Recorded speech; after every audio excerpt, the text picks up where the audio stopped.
Bienvenue dans le 20h de ce mercredi. Bonsoir à tous. Merci de suivre RTI 1. La visite officielle de 48 heures du président rwandais Paul Kagame a débuté ce mercredi en Côte d'Ivoire. L'objectif est de mettre en place des instruments pour renforcer les relations entre la Côte d'Ivoire et le Rwanda. La coopération existe déjà dans les domaines du transport aérien, de la culture et de la recherche scientifique et technique. L'hôpital Mère-Enfant de Bangerville a reçu une ambulance de l'UNFPA, le Fonds des Nations Unies pour la population. Ce don a été reçu par la première dame de Côte d'Ivoire, présidente de la Fondation Children of Africa, et initiatrice du projet de l'hôpital Mère-Enfant, établissement sanitaire de Pointe. La campagne de commercialisation 2018-2019 du café s'ouvre le 24 décembre prochain. Le Conseil Café Cacao l'a annoncé aujourd'hui après la fixation du prix marchand du café à 700 francs CFA le kilogramme par le Conseil des ministres d'hier mardi. Peu d'affluence dans les bureaux de vote pour le second tour de l'élection présidentielle à Madagascar ce mercredi. Un peu moins de 10 millions d'électeurs étaient attendus aux urnes. Deux anciens présidents sont à l'affiche de ce scrutin. Vous êtes sur RTI 1, bienvenue dans le 20h. Ce mercredi, le président rwandais a entamé une visite d'État de 48 heures en terre ivoirienne. Ce tout premier séjour de Paul Kagame en Côte d'Ivoire vise à renforcer les liens de coopération entre les deux pays. Fijanaïma. Si les relations entre la Côte d'Ivoire et le Rwanda s'étaient jusque-là limitées à l'aspect diplomatique, car sur le plan économique et commercial, la coopération entre les deux pays est quasi inexistante, le chef de l'État ivoirien, le président Alassane Ouattara, et le chef de l'État rwandais Paul Kagame veulent renforcer l'axe Abidjan-Kigali. Le chef de l'État rwandais Paul Kagame arrive pour une visite officielle de 48 heures en Côte d'Ivoire. Il est 12 heures passées de 15 minutes quand l'avion présidentiel rwandais s'immobilise sur le tarmac du pavillon présidentiel de l'aéroport international Félix Houphouët-Boigny de Port-Bouët. Au pied de l'avion, le président de la République Alassane Ouattara accueille son hôte, le président Paul Kagame, chef de l'État rwandais et aussi président en exercice de l'Union africaine depuis janvier 2018. Les deux chefs d'État reçoivent les honneurs militaires marqués par le salut au drapeau national, suivi de l'exécution des hymnes nationaux rwandais et ivoiriens, puis du passage en revue des troupes. Le président rwandais reçoit les honneurs des grands commandements et les salutations de bienvenue des membres du gouvernement. La délégation ministérielle qui l'accompagne reçoit elle aussi les salutations du chef de l'État ivoirien. Devant les caméras et les flashs des appareils photo, les deux chefs d'État échangent une solide poignée de main, signe de la grande estime qu'ils se vouent réciproquement. Alassane Ouattara et Paul Kagame, deux leaders charismatiques, deux hommes de vision pour leurs pays respectifs et pour le continent africain, privilégiant tous deux une approche pragmatique des questions et défis qui se posent.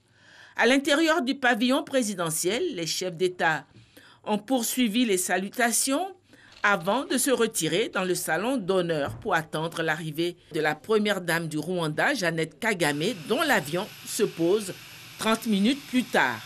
Pour l'accueillir, la première dame de Côte d'Ivoire, Dominique Ouattara. Les deux premières dames, heureuses elles aussi de se revoir, Jeannette Kagame et Dominique Ouattara, deux militantes ferventes de la lutte contre la pandémie sur le continent africain. La première dame du Rwanda est la présidente fondatrice de la fondation Imbuto.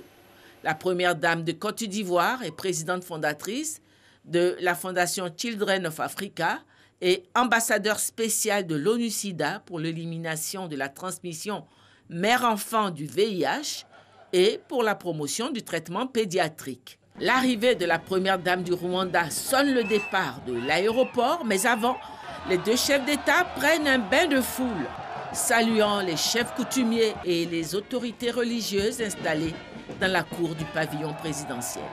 À quoi bas ont-ils souhaité à l'hôte de la Côte d'Ivoire? Le président rwandais Paul Kagame s'est ensuite rendu au palais présidentiel.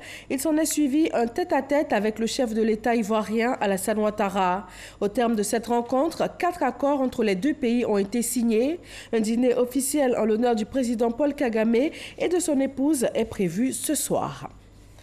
Dans le domaine de la santé, l'UNFPA a offert une ambulance à l'hôpital Mère-Enfant de Bingerville. Un don réceptionné par la présidente de la Fondation Children of Africa, la première dame de Côte d'Ivoire, Dominique Ouattara. Viviane Aïma. Inauguré et mis en service officiellement le 16 mars 2018, l'hôpital Mère-Enfant de Bingerville, après presque une année de fonctionnement, vient d'obtenir une reconnaissance au plan africain, traduite par ce don d'une ambulance offerte par le directeur régional de l'UNFPA, l'organe des Nations Unies pour la population, Mabeng Ngom, qui était entouré pour la circonstance des représentants de l'ONU-SIDA et de l'UNICEF. Le don a été réceptionné par la présidente fondatrice de Children of Africa, la première dame de Côte d'Ivoire, Dominique Ouattara, qui a tenu à assister personnellement à cette remise. L'hôpital Mère-Enfant de Bingerville est une infrastructure sanitaire entièrement conçue et réalisée par la Fondation Children of Africa sur fonds propres. Hôpital classé aux normes internationales de l'avis des autorités sanitaires de Côte d'Ivoire, il offre un large éventail de soins qui en fait une structure sanitaire de référence en matière de soins médicaux destinés aux couples mère-enfant. 200 consultations en moyenne sont enregistrées par jour. Avec une gestion de type privé mais ayant une vocation non lucrative, l'hôpital, selon son équipe dirigeante, compte au nombre de ses patients 25% d'indigents pris en charge gratuitement pour la totalité de leurs soins. Le directeur régional de l'UNFPA a félicité l'avènement de cette structure sanitaire qui vient relever l'offre de soins au plan sous-régional. Je voudrais vraiment dire combien nous sommes impressionnés par votre action qui, sur beaucoup de points, recoupe avec les priorités de notre organisation qui porte un peu sur la réduction à zéro des cas de mortalité maternelle. La visite que nous venons d'effectuer nous a permis de voir une parfaite synchronisation de nos actions. L'idée d'offrir cette unité mobile est vraiment un geste pour témoigner notre soutien à son action, notre soutien à l'ambition qu'elle a pour les populations d'Afrique, et nous pensons que c'est le début d'un partenariat avec la Fondation Children of Africa. La présidente fondatrice de Children of Africa s'est réjouie de l'audience croissante de l'hôpital Mère-Enfant auprès des populations. Elle a promis un bon usage du don qui a été offert. L'hôpital reçoit en consultation plusieurs centaines de patients par jour et depuis son ouverture, 264 accouchements y ont été effectués à ce jour. En outre, 25% de la patientèle est constituée d'indigents qui sont pris en charge et soignés quasiment gratuitement à l'HME. Notre objectif était de soulager les nombreuses familles démunies qui ne peuvent avoir accès à des soins de santé. À ce stade de mon propos, je voudrais remercier sincèrement M. Mabeng Ngom, directeur régional de l'UNFPA, qui, à travers l'organisation qu'il dirige, remet aujourd'hui à l'hôpital Mère-Enfant de Bingerville une ambulance tout équipée. Chers frères, je vous remercie pour ce geste de soutien à notre endroit. Cette ambulance supplémentaire permettra une plus grande capacité d'action. L'hôpital pourra ainsi intervenir plus efficacement auprès des populations, même celles qui sont les plus éloignées. Le directeur régional de l'UNFPA et sa délégation ont par ailleurs effectué une visite guidée des différents services et installations de l'hôpital. Le paludisme, la tuberculose et le sida continuent de faire des victimes en Afrique. Le Fonds mondial, premier bailleur de la lutte contre ces 3 pandémies, est en Côte d'Ivoire pour s'informer de l'état d'avancement de la lutte. Le directeur exécutif s'est rendu dans le village d'Amangwa à Toumodi, c'est dans le centre du pays, pour sa première visite en Afrique noire. Franck Quadio. Roselyne est agente de santé communautaire dans le village d'Amangwa, district de Yamsoko. Aujourd'hui, comme d'habitude, elle fait sa ronde. Et en fonction de ce que j'ai vu là-bas dans le ménage, peut-être que l'assainissement du cadre de vie, ou bien l'utilisation de la MILDA, ou bien la prise en charge sur l'enfant, bon, ça dépend de ce que j'ai vu, j'ai constaté dans le ménage, que je vais choisir mon thème. Son rôle, comme tout autre agent de santé communautaire, est d'être en avant-garde de la lutte contre le paludisme depuis les hameaux les plus reculés de la Côte d'Ivoire. Ce dans le cadre de la prise en charge à domicile et la prise en charge intégrée de l'enfant. Je suis partie à l'hôpital pour ma consultation. Ils m'ont donné des moustiquaires cadeaux, les comprimés cadeaux. En plus de ça, les AIC de nos villages aussi prennent bien soin de nos enfants. Avant, quand nous tombons malades, on est obligé soit appeler un taxi de la ville pour venir les prendre pour aller à l'hôpital, ou bien alors chercher un vélo, ou bien une moto pour les évacuer à l'hôpital. Et maintenant qu'il est là, il fait face aux problèmes qui arrivent. Si les bénéficiaires de cette nouvelle politique de santé sont satisfaits, le Fonds mondial, premier bailleur de la lutte contre le sida, le paludisme et la tuberculose dans le monde, veut le constater par lui-même. Peter Sands, son directeur exécutif, accompagné de l'ambassadrice de la santé mondiale pour la France, est ici pour la première fois au contact des populations rurales. Après une trentaine de minutes d'observation, le haut cadre du Fonds mondial a pu se faire une idée de l'utilisation des fonds mis à la disposition des acteurs locaux de la lutte. J'ai été beaucoup impressionné par les actions qui sont menées par les ACS, les travailleurs communautaires au sein des communautés. Cette assistance qu'ils apportent aux communautés et aux familles, c'est quelque chose qui m'a beaucoup impressionné. Le Fonds mondial a déjà investi 500 millions d'euros en Côte d'Ivoire et nous sommes disposés, ensemble avec nos partenaires, à maintenir cette action, à poursuivre la lutte jusqu'à ce que nous venions totalement à bout de la tuberculose, du paludisme et du VIH. Pour la période 2018 à 2020, la lutte contre le sida, le paludisme et la tuberculose en Côte d'Ivoire sera financée à hauteur de 143 milliards de francs CFA par le Fonds mondial. Des fonds qui vont contribuer au bonheur des populations dans un pays où, malgré les efforts du gouvernement, le paludisme demeure encore un problème de santé publique. Et en Kitumodi, pour Yamsokro, la capitale ivoirienne, le Sénat, deuxième chambre du Parlement, a clos ce mercredi sa session ordinaire 2018. Pour cette première année d'exercice, le Sénat n'a pas pu fonctionner à plein régime et n'a pas pu légiférer du fait que les organes n'aient pas encore été mis en place. Mama Traoré. Elle s'est ouverte le 12 avril dernier et s'est achevée ce mercredi 18 décembre. La session ordinaire 2018 du Sénat aura donc duré 9 mois. Pour ce qui est du bilan de cette première année d'exercice, retenons l'adoption du règlement de l'institution et l'élaboration d'un plan stratégique quinquennal. Cependant, le Sénat n'a pas pu remplir sa mission de législation et de contrôle de l'action gouvernementale. À la lecture de notre règlement, notamment ses articles 17 et 21, la mise en œuvre de cette mission est subordonnée à la mise en place des organes de l'institution. Mais la mise en place des organes eux-mêmes est tributaire de la formation des groupes parlementaires.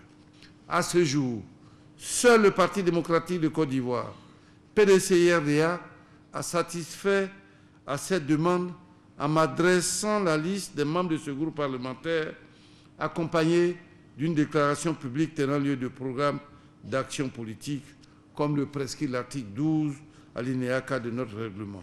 Cette situation a nécessairement eu un impact sur le bon déroulement de la présente session. Dans la mesure où nous n'avons pu, à date, mettre en place nos organes et accomplir véritablement notre mission de législateur, à savoir le vote de la loi. Toutes ces difficultés ont entraîné la suspension de la navette parlementaire par le président de la République, conformément à la Constitution. Le Sénat ne peut donc pour l'instant statuer sur la vingtaine de projets de loi qui lui ont été soumis par le gouvernement. Pour autant, son président Jano Kwadjo-Oussou se veut optimiste quant à la mise en place prochaine des organes. Aucune grande œuvre humaine ne s'est construite sans difficulté. Soyons fiers, chers sénateurs de notre session, qui s'achève de notre œuvre de pionnier. Je voudrais espérer que nous nous retrouvons très bientôt en session extraordinaire pour la mise en place de nos organes. Je vous exhorte à ne point céder au découragement, à la résignation, à la fébrilité. La Côte d'Ivoire nous regarde. Les Ivoiriens d'ici et de l'extérieur attendent de nous efficacité et transparence dans le vote de la loi et le contrôle de l'action gouvernementale. 62 sénateurs sur les 66 étaient présents à la clôture de la session ordinaire 2018. La prochaine session ordinaire s'ouvrira le jeudi 11 avril 2019. Nous vous proposons maintenant quelques réactions après la clôture de cette session ordinaire 2018.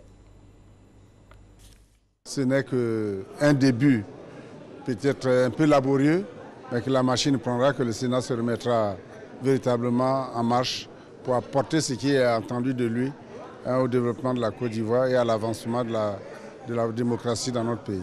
Nous avons senti également la mobilisation des sénateurs. C'est à croire qu'ils ont conscience, les sénateurs ont conscience du rôle, de leur rôle de pionnier.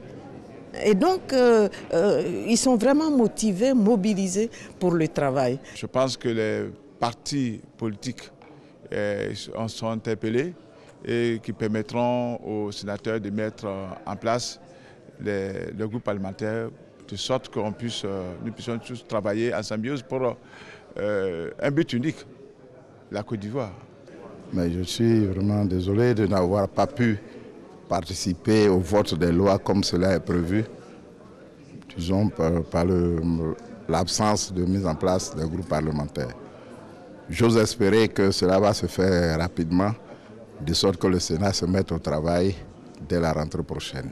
C'est une nouvelle institution qui vient de commencer ses pas. Les pas, il faut aller doucement, mais sûrement. C'est pas tout n'est pas rose, mais on va appréhender les quelques difficultés et puis par la suite, ça va aller. Je suis confiante pour l'avenir. Je sais qu'à la reprise, nous allons prendre les choses à main, nous allons partir de plus belle et nous allons travailler.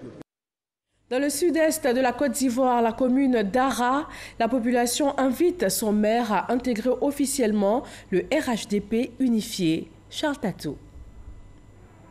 Commune d'Ara, plusieurs membres d'associations féminines et masculines acquis à la cause de l'ex-maire manifestent leur appartenance au RHDP unifié. Cette manifestation au domicile de leur idole pour l'inviter à intégrer officiellement le rassemblement des oufouettistes pour la démocratie et la paix. Aujourd'hui, il faut être un peu souple en politique. Et nous avons trouvé qu'il est temps que nous nous rallions à un parti politique. Le président Alassane Ouattara, vu ce qu'il fait, vu le repeuplage, vu le goudron, vu ce qu'il se passe en Côte d'Ivoire, nous savons, donc nous avons poussé notre maire, nous lui avons demandé de suivre ce parti-là. Et que nous tous, ici à Ara, nous sommes du RHDP à compter de ce jour. Vous êtes venus me faire cette proposition. Et soyez certains que je vais m'adresser très rapidement aux dirigeants de ce vaste mouvement qui parle de Félix Houphouët-Boigny, leur apporter ce message, plein de sens d'ailleurs. Et très rapidement, je reviendrai vers vous pour vous donner une suite que je souhaite être favorable. Kwaku Tano est maire sortant d'Ara. Le Conseil des ministres d'hier mardi a fixé le prix borchon du café à 700 francs CFA le kilogramme. Le Conseil Café Cacao a annoncé aujourd'hui l'ouverture de la campagne 2018-2019 pour le lundi 24 décembre prochain. Information donnée au cours d'un point de presse au siège de l'institution. Chèque Koné. C'est connu, le prix borchon du café est fixé à 700 francs CFA pour la campagne commerciale 2018-2019 qui s'ouvre ce lundi 24 décembre. Ce nouveau prix, qui est en baisse de 50 francs CFA par rapport à la campagne commerciale précédente, intervient dans un contexte international difficile, marqué par deux contraintes majeures. Le premier élément, donc, c'est l'offre mondiale qui est très importante. Le deuxième élément, c'est le dumping sur le marché. Lorsque nous allons sur le marché, nous constatons que ces concurrents majeurs font des décotes sur le prix jusqu'à 250 $ la tonne, soit environ 140 francs le kilo. Face à ces difficultés liées au marché mondial, le prix borchon serait de 533 francs CFA. Or, le gouvernement, pour maintenir l'équilibre, a fixé ce prix à 700 francs CFA. Le président de la République a estimé qu'il ne pouvait pas descendre en dessous de 700 francs. C'est un effort considérable de plus de 21 milliards. Brahima Koné a invité tous les acteurs de la filière à respecter les règles de qualité. Il les a par ailleurs assurés sur les dispositions prises pour éviter le blocage de la commercialisation, comme vécu à la précédente campagne. Heureux, les producteurs ont salué les efforts du gouvernement. Quand nous regardons le prix actuellement sur le marché international, on ne doit pas dépasser 500 francs. Ça veut dire que le gouvernement ivoirien a subventionné ce prix à hauteur de 21 milliards. Il faut aller prendre de l'argent ailleurs pour venir compléter ça aux producteurs. Je pense que ça se félicite, ça se mérite. Et nous disons merci au chef de l'État. La production annuelle du café en Côte d'Ivoire est estimée à 50 000 tonnes. Le gouvernement entend la relever à 200 000 tonnes d'ici à 2020. Outre la fixation du prix du café pour cette campagne, le Conseil des ministres d'hier a aussi décidé de la construction de nouvelles centrales thermiques pour accroître les capacités énergétiques de la Côte d'Ivoire. Un accord entre l'État et Cyprel vient formaliser le projet de construction d'une nouvelle centrale thermique d'une capacité de 390 MW pour un coût de 247,9 milliards de francs CFA. Jean-Luc Mangbo. La centrale thermique Cyprel 5, qui fait l'objet de cette signature de convention, sera implantée sur un site d'une superficie de 20 hectares à Jacquesville, en plus d'accroître la capacité globale de production d'électricité du pays, grâce notamment à ces 390 MW attendus. Cyprel 5 va permettre à l'État de respecter ses engagements en matière d'exportation d'électricité. Un défi que le porteur du projet s'engage à relever. Cette convention de concession traduit la confiance qui caractérise les relations historiques entre le groupe industriel panafricain Eranov, l'ensemble de ses filiales et les autorités de la Côte d'Ivoire. La qualité de ces relations constitue une priorité stratégique, afin de toujours servir l'État, son client, et les clients consommateurs d'électricité et d'eau potable en Côte d'Ivoire, et d'améliorer sans cesse l'accès à deux services qui sont essentiels pour la vie. Pour les membres du gouvernement qui ont pris part à cette cérémonie, il ne fait aucun doute. La Côte d'Ivoire poursuit sa marche vers la consolidation de son indépendance énergétique. Le projet Cyprel 5 permettra surtout de développer un secteur privé fort dans le secteur de l'électricité. Nous saluons le fait qu'il y ait un contenu local fort qui soit pris en compte dans ce projet, avec notamment au moins 30% du projet qui sera alloué à des entreprises de droit ivoirien, et en plus une préférence de l'ordre de 5% sur les prix qui est faite. Donc ça, c'est un volet quand même qui est important et qui s'inscrit dans la vision du chef de l'État. Le gouvernement se félicite également des retombées socio-économiques de ce projet. Création d'environ 2500 emplois directs et indirects, un taux de rentabilité de l'ordre de 15%. Les travaux de construction de ce projet d'une valeur de 247,9 milliards de francs CFA démarreront au premier trimestre 2019. Rappelons que la puissance électrique installée de la Côte d'Ivoire est estimée à 2200 MW avec 55% de cette offre mise en œuvre par les producteurs privés d'électricité. Le secrétaire d'État chargé du budget et du portefeuille de l'État a rencontré les journalistes blogueurs. Il leur a présenté les avancées du secteur de la gestion des finances publiques ivoiriennes, grâce notamment aux réformes en faveur du monde des affaires. Jean-Luc Mangbo. L'une des principales satisfactions du secrétaire d'État chargé du budget et du portefeuille de l'État est la dématérialisation de l'ensemble des opérations, aussi bien dans l'administration fiscale et douanière que des procédures de passation de marchés publics. La volonté d'aller vers davantage de dématérialisation pour faire en sorte qu'il y ait une célérité et davantage de transparence dans l'exécution de nos opérations. Pour l'instant, le système opérationnel d'une dizaine de ministères, et nous pensons arriver assez rapidement à son extension à l'ensemble des ministères du gouvernement. La dématérialisation a ainsi permis, selon le secrétaire d'État, de réduire les délais de passation des marchés publics de 120 à 103 jours. Le taux d'accès des PME à la commande publique, lui, est passé de 16% à 42%. L'autre chantier auquel il devrait désormais s'attaquer est la mise en place d'un budget programme. Il nous faut assez rapidement arriver à mettre en place un budget programme. Et nous allons faire une répartition par ministère et par institution. Le budget programme, sur 3 ans, vous avez tel niveau de ressources pour réaliser telle activité et vous en rendez compte de façon régulière. Donc ça, c'est quelque chose qui est extrêmement important, qui va nous permettre d'aller beaucoup plus loin dans l'efficacité de la réalisation de nos programmes.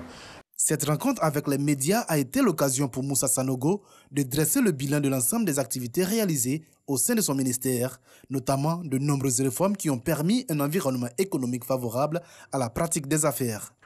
Sur le plan sécuritaire, la police criminelle a interpellé 6 individus, membres présumés du gang qui a attaqué la bijouterie Aseke Oro dans la commune de Cocody en novembre dernier.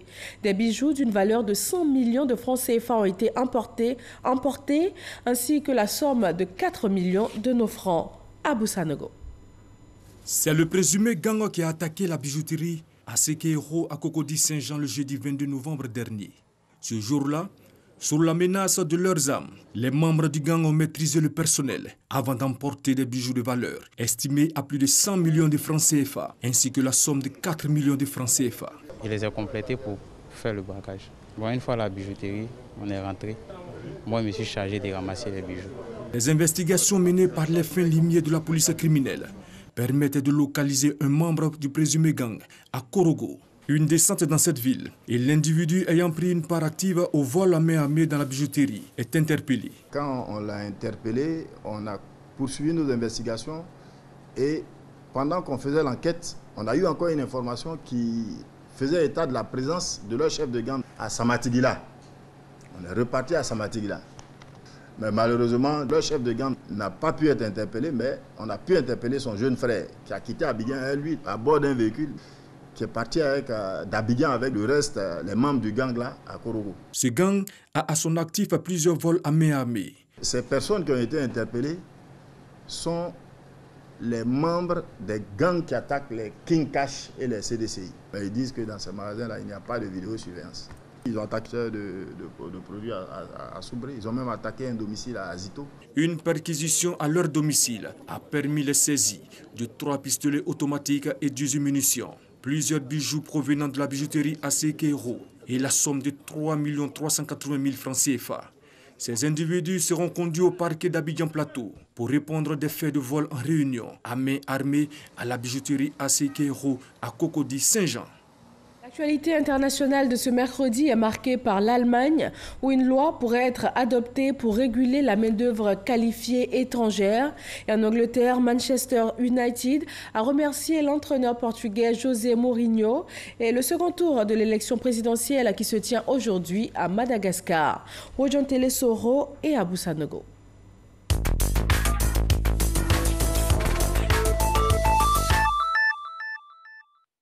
Madagascar. Deuxième tour de l'élection présidentielle ce mercredi. Moins de 10 millions d'électeurs choisiront leur nouveau président entre Andry Rajoelina et Marc Ravalomanana. Il succédera à Eri Rajaonarimampianina. Dans le bureau de vote, l'affluence est faible. Au premier tour, 45% des électeurs n'avaient pas pris part au vote. Les résultats devraient commencer à tomber à partir du 26 décembre. En Allemagne, le besoin de main-d'œuvre qualifiée se signale. Pour combler ce déficit, un projet de loi sur l'immigration de travailleurs qualifiés doit être adopté en Conseil des ministres. Sont concernées les personnes originaires de pays hors de l'Union européenne. Elles obtiendront un permis de séjour de 6 mois pour décrocher un emploi. Manchester United. Le spécial One n'est plus à la tête du club. José Mourinho, 55 ans, aura managé le Red Devils pendant 2 ans et demi. Le Portugais paie les frais d'un mauvais début de saison. À cela venait s'ajouter la récente défaite en championnat, 3-1, sur la pelouse de Liverpool. Manchester United connaissait là son plus petit score à cette étape de la saison depuis 1990. Un intérimaire sera nommé sur le banc mancunien cette semaine jusqu'à la fin de la saison. Et revenons pour terminer sur la visite du président rwandais en Côte d'Ivoire pour 48 heures. Ce tout premier séjour de Paul Kagame en terre ivoirienne vise à renforcer les liens de coopération entre les deux pays. Le président rwandais s'est rendu au palais présidentiel sur le coup de 17 heures. Il s'en est suivi un tête-à-tête avec le chef de l'État ivoirien Alassane Ouattara. Au terme de cette rencontre, 4 accords entre les deux pays ont été signés. Ces accords portent sur l'exemption de l'obligation de visa, un mémorandum d'entente sur la commission mixte de coopération, un protocole d'accord relatif aux consultations politiques entre les ministères des Affaires étrangères et un protocole de coopération sur la modernisation de l'administration publique. Un dîner officiel en l'honneur du président Paul Kagame et de son épouse est prévu ce soir même. Et c'est tout pour ce journal. À 23h, retrouvez Marine Cognon. Moi, je vous dis à demain 20h sur RTI 1.